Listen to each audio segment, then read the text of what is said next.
Thank you for the introduction. Hello and welcome to the Revive presentation, a work that was done at ETH Zurich by myself and my colleague, Arthur Gervais. Today we'll be talking about rebalancing of blockchain payments. But let's recap a bit on basic blockchain payments. So typically in a blockchain ecosystem, a sender who wishes to make a transaction broadcasts this transaction to a group of miners who collect transactions and try to mine a block into them. After some amount of time, a block is created by one of the miners, and this block is propagated throughout the network, after which consensus on the amendments to the block are agreed upon.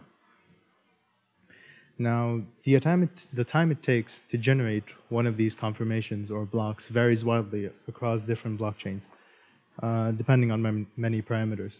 But in most cases, it's not feasible to wait for 10 minutes for one Bitcoin confirmation, for example, because to get a good guarantee on the transaction being permanent, you need to wait for a few blocks. So you may have to wait for 6 blocks up to 1 hour. So a solution to that, or a partial solution to that, would be to use a payment channel, which is basically an agreement between two peers on an escrow account on-chain. So a life cycle of a payment channel is typically as follows. First, channel establishment is broadcasted on-chain by both parties to the miners, and this is typically treated as a regular transaction that is mined and put into a block.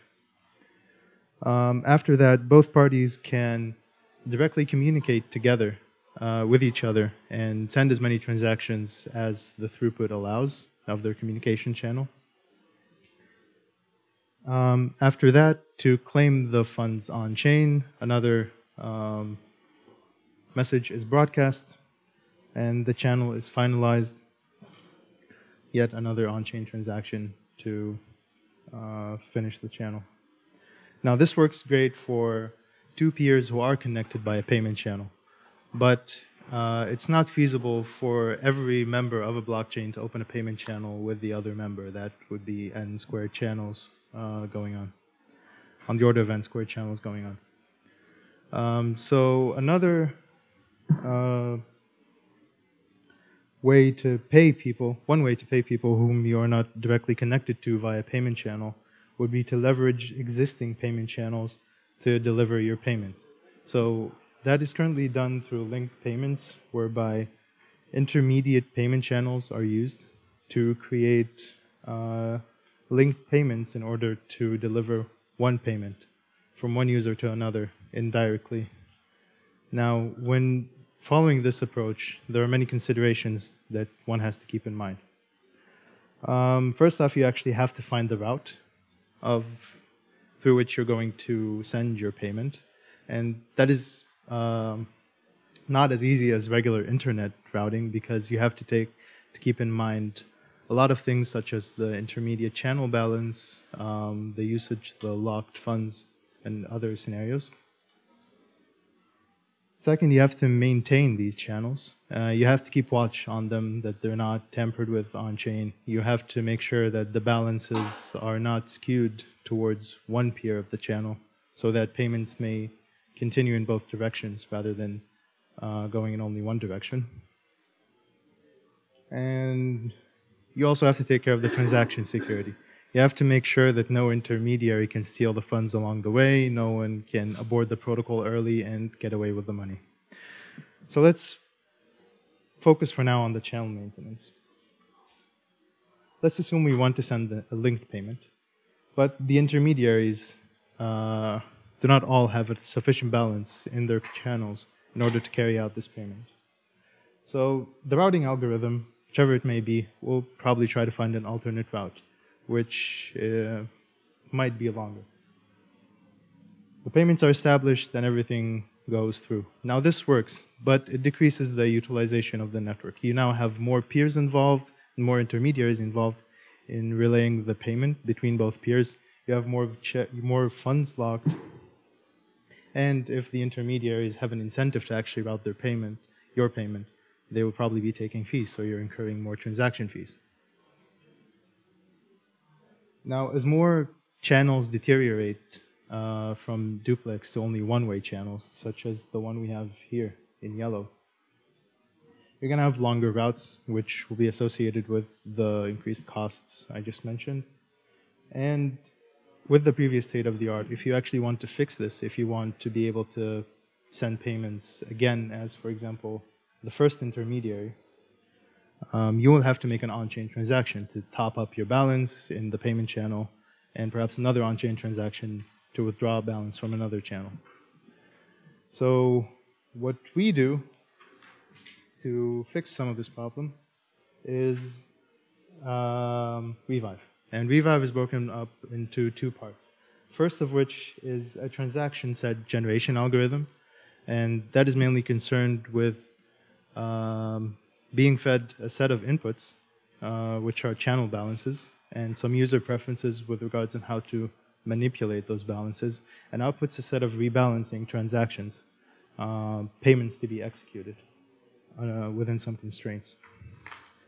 The next part is how to actually enforce that atomic set, set of payments atomically, so that again, no intermediaries can cheat, and everyone goes home happy with the protocol. So in the work, we also presented a proof of concept implementation on Ethereum using a pre-existing payment channel called Sprites.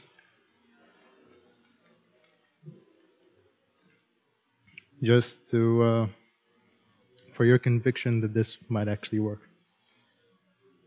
Now first, before proceeding, let's examine what the system model we assume Revive to be operating on top of what that is like.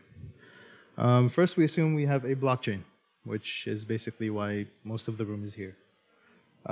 Second, we assume we have a smart contract language that would actually allow us to implement the enforcement mechanisms of the transaction set.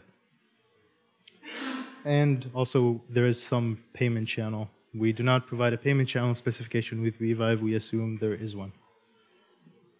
And also, for Revive to be effective, for the protocol to actually make a difference in your network, depending on how you specify that difference to be, you need a well-connected topology. You need to have, the more dense the graph is, the better your results will be, because there are more channels to shuffle payments through. And finally, we assume the peers are able to communicate with each other. Okay. So let's start off with the transaction set generation algorithm. So what we did is basically a linear program in which we modeled every payment that is going to go through as a variable for each payment channel. And on top of this linear program, we add a few constraints which model the behavior you would expect from a rebalancing set of transactions. The first of which is the zero sum of all payments to be made from the point of view of every participant. So for every participant, all your outgoing transactions have to be equal to your incoming transactions. So you're not really gaining money, you're just shifting balances in your channels. And the next one is user preferences. So just because you are a participant involved in this protocol with your payment channels, you may have disagreement with the other peer of the payment channel. And we keep that in mind in Revive, such that if any rebalancing occurs, it happens because of consensus between both parties to shift the balance in that payment channel. And lastly, the protocol has to observe the on-chain balance of the payment channel as to not credit one peer more than can actually be claimed on-chain. Then we have the optimization objective for the linear program. And that is simply to maximize the sum of transactions sent. Now, this alone is not sufficient to rebalance a set of payment channels or change it. This objective alone attempts to maximize the satisfaction of the user preferences. So the user preferences are actually quite critical in this protocol. In Revive, we adopted the strategy of simply trying to reach the average of balance in every payment channel, such that each peer of a payment channel has roughly an equal amount of balance to the other peer. Now, this combined with the optimization objective attempts to change as many one-way payment channels into two-way payment channels by taking out all the skewness in some of the channels and leveraging that to balance out other channels. And you're, of course, free to bring your own strategy into this part, because depending on how much you observe your payment network, you may have insight into how channels degrade or become skewed over time, and you may wish to actually skew a channel in the opposite direction of which it was skewed in, just to better account for the future deterioration that might occur. But one has to keep in mind that we still want these strategies to not overcomplicate the model, as to stay within the bounds of a linear programming model, at least in our work,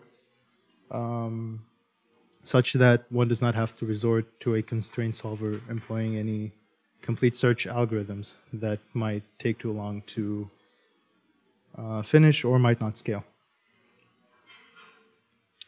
Now, with linear programming, there's a small issue of numerical precision because the results are not integers, they are real numbers.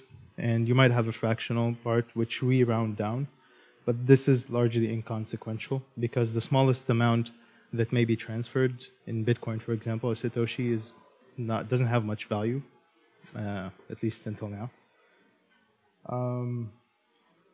The second issue with linear programs is the running time. Now, the worst case expectation is exponential in the number of variables, but in practice, it's very hard to get to that worst case expectation. You have to specially design problem instances to reach it.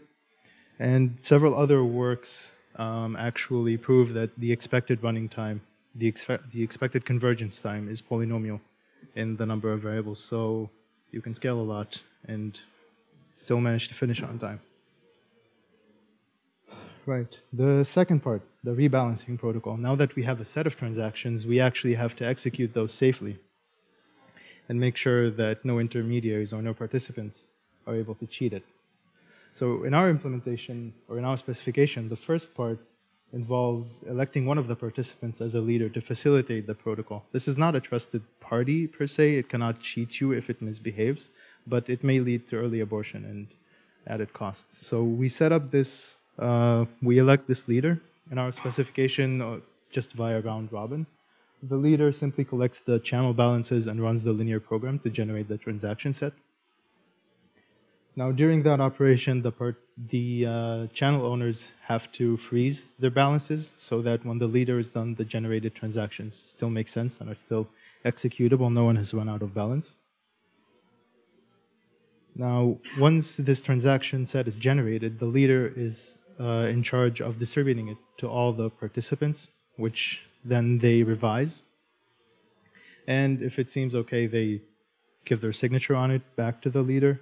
Now the leader collects all these signatures on the full transaction set, aggregates those, and is in charge of giving them back to the participants. In case something goes wrong, in case the leader misbehaves, or in case the protocol aborts prematurely, there is an on-chain dispute process which participants can resort to ensure that their balances are not stolen. More on this, we collect the transactions into a Merkle tree, which a signature only has to be given on the root by the participants.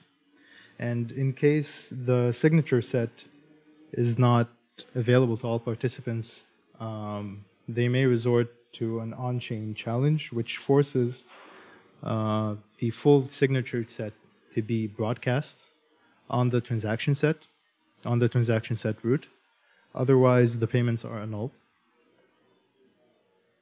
And after a full transaction signature set has been broadcast, the way to enforce the signatures is to simply prove membership of one of the transactions in the Merkle tree. So this is relatively cheap and scales well. And using this dispute mechanism, we can provide a couple of guarantees for honest parties. The first of which is that no one is going to lose their funds, no matter how the leader behaves, if the protocol aborts prematurely, or if a malicious party participated. The second one is that the rebalancing was actually calculated correctly because all participants revise the transaction set prior to actually giving their signatures, so they have a chance to check the fairness of this transaction set. But we do not make any guarantees on privacy because the balances have to be provided for the transaction set to be actually generated.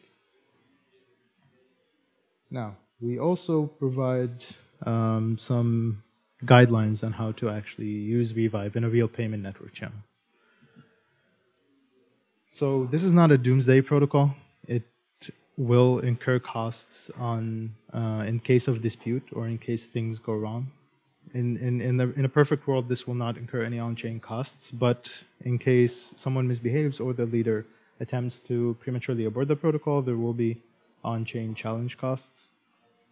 So do keep in mind that do not just enter into rebalancing instances with any random nodes. Reputation system would be advisable here. The number of participants does affect the amount of data involved in a dispute. So while you may be able to solve a linear programming problem with 1 million participants, you're not going to be able to broadcast a million signatures on chain, at least within one block. So we do offer some more details on how to scale that.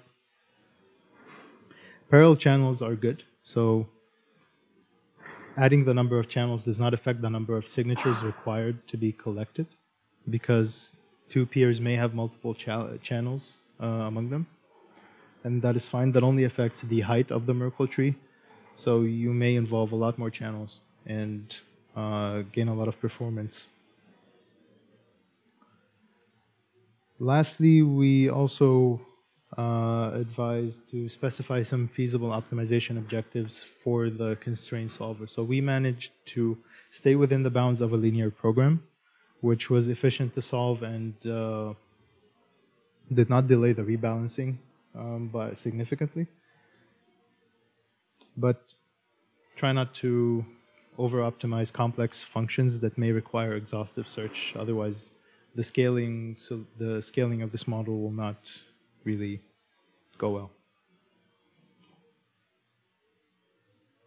Lastly, we provide a proof of concept implementation on Ethereum using the Sprites payment channel.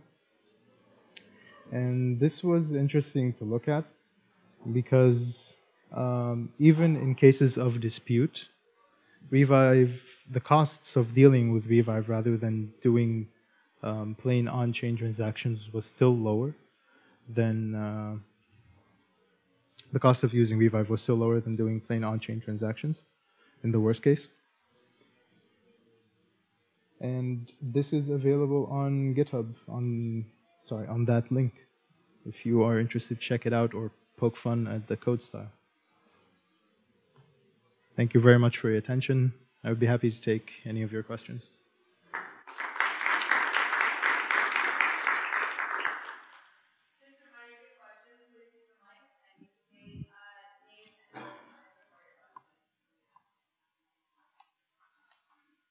Hello, Pedro Moreno Sanchez from Purdue University.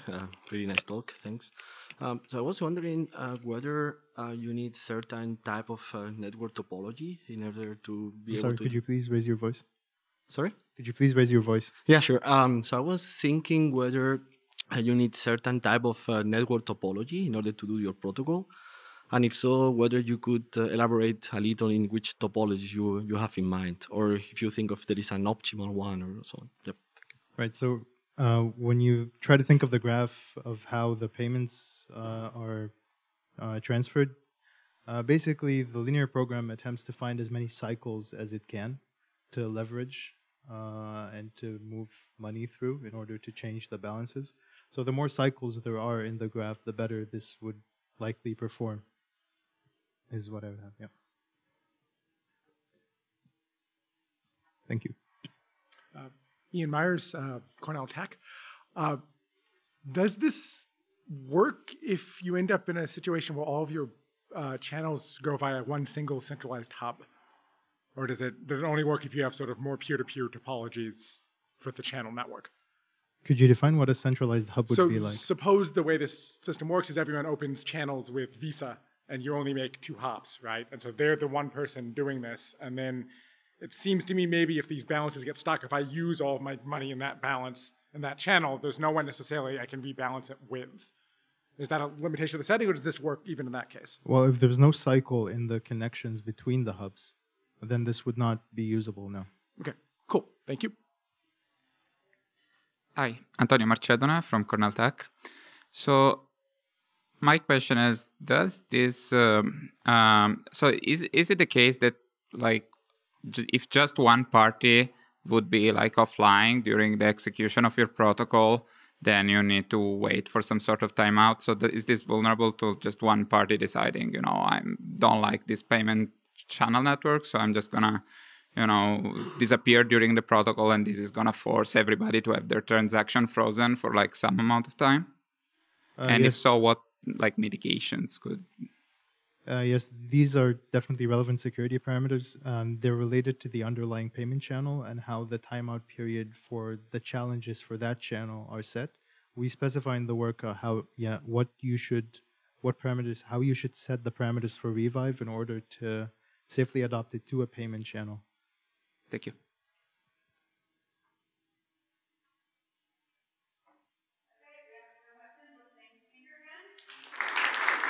Thank you very much.